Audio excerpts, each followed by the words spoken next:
Daniel Simonet, pour un temps inévitablement contraint.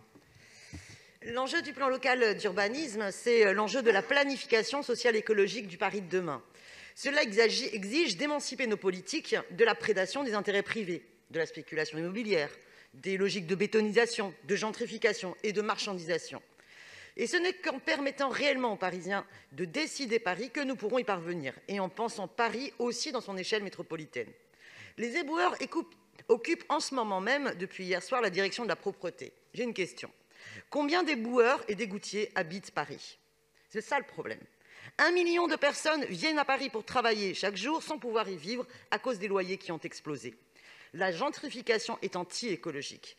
Votre ville de quart d'heure, hélas, signifie la galère banlieusarde des 2 heures. Paris est excédentaire en emploi. L'attractivité économique et touristique de Paris est anti-écologique. Il y avait 36% d'ouvriers employés à Paris en 2001, il n'y en a plus que 25% en 2015 et aujourd'hui. Quel échec!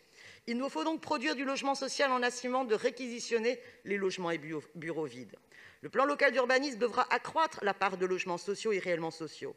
Il nous faut assumer le recours au bois, terre, paille, comme le dit la conférence, et cesser le « en même temps » des tapis rouges à Lafarge.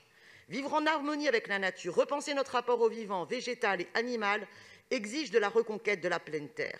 Je souhaitais proposer à travers un vœu, mais je le ferai une prochaine fois, qu'il y ait une carte des sous-sols pour permettre aux citoyens de décider de ces reconquêtes. Et dernière chose, un Paris social écologique, ça ne peut pas être un Paris sans service public.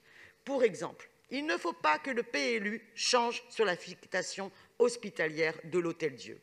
Un Paris écologique et social, c'est un Paris avec des services publics qui cessent de les marchandiser. Je vous remercie.